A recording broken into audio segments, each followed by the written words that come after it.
Como vai ser o mercado de programação lá para 2026? Olha, a resposta pode chacoalhar o que muita gente pensa. A gente está vendo uma mudança, e que mudança? O jeito de pensar em valor, em habilidade, na carreira toda, tá virando de cabeça para baixo. E o ponto de partida para tudo isso é uma ideia, assim, bem polêmica. É isso mesmo que está escrito aí. Escrever código é a parte mais fácil do trabalho. Soa estranho, né? Até contra-intuitivo. Mas segura essa ideia, porque ela é o centro de toda a nossa conversa hoje. A gente vai entender direitinho porque aquela habilidade que era a definição de um programador, hoje em dia, virou só o começo da jornada.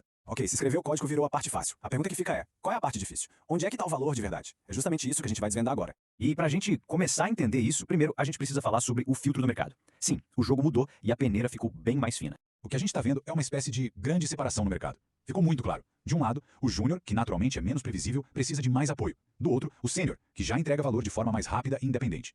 Depois daquela loucura de contratações da pandemia, as empresas pisaram no freio. Agora, o nome do jogo é previsibilidade, é retorno. E é por isso que a balança pesou tanto pro lado de quem já chega resolvendo. Pois é, a régua subiu, e subiu para todo mundo. Aquela independência que antes era um diferencial, agora virou o básico, o ponto de partida.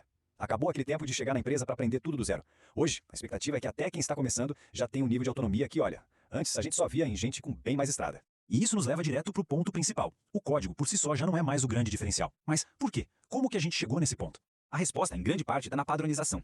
Pensa bem, a maioria esmagadora das aplicações web segue essa mesma receitinha de bolo, né? O front pede alguma coisa, a API pega esse pedido, o back processa a lógica toda e o banco de dados devolve informação. Isso virou um padrãozão, tão comum, tão previsível que, bom, abriu a porteira para automação.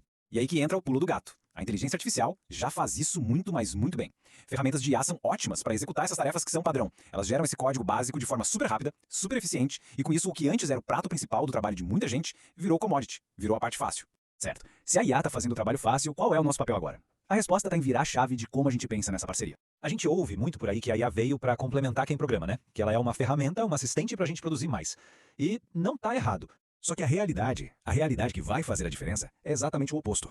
Essa aqui é a virada de chave. É o profissional que tem que complementar a inteligência artificial. Pensa comigo. A IA não sabe nada sobre o negócio. Ela não entende o orçamento do projeto, não conhece a estratégia da empresa. Quem tem esse contexto todo é o ser humano. O profissional que vale ouro é quem consegue pegar esse contexto todo e guiar a ferramenta para resolver um problema de verdade, e não só para cuspir um bloco de código. E com essa nova dinâmica, claro, o cardápio de habilidades essenciais também mudou. Vamos ver o que realmente importa nesse novo cenário?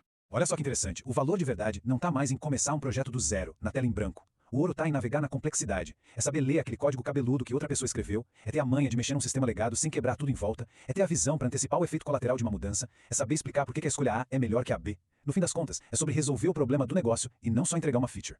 E essa frase aqui, ela resume perfeitamente o que é maturidade profissional.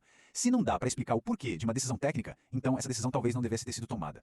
Essa capacidade de argumentar, de defender as escolhas e, claro, de arcar com as consequências, é isso que separa quem só executa a tarefa de quem é engenheiro ou engenheira de verdade. Tudo isso, claro, mexe com o próprio significado de ser sênior.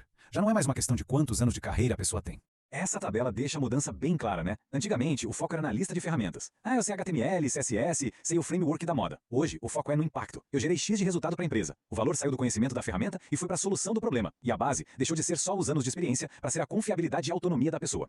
Resumindo a ópera, não é mais sobre o cinto de utilidades, sobre a quantidade de ferramentas que se conhece. É sobre os problemas que se consegue resolver com elas. A pergunta mudou. Não é mais o que você sabe, e sim que valor você gera. Simples assim. Então, para a gente amarrar tudo isso, o que fica? A gente está vendo o surgimento de um mercado de programação muito mais maduro e, claro, mais exigente. Acabou a vez do digitador de código, sabe? Aquele papel de só pegar uma especificação e transformar em linha de código, sem muito questionamento? Pois é, essa parte a IA já está fazendo, e cada vez melhor. O que o mercado quer e precisa são arquitetos e arquitetas de soluções. Gente que consegue dar um passo para trás, olhar o todo, entender o problema de negócio a fundo e aí sim desenhar uma solução completa que faça sentido. Gente que usa a tecnologia como estratégia. E isso nos deixa com essa pergunta final. O caminho de ser apenas um digitador de código, convenhamos, tá virando um beco sem saída. O futuro é de quem resolve problemas complexos. A escolha entre um e outro não define só o próximo passo na carreira, define a relevância profissional daqui para frente. A escolha é fundamental.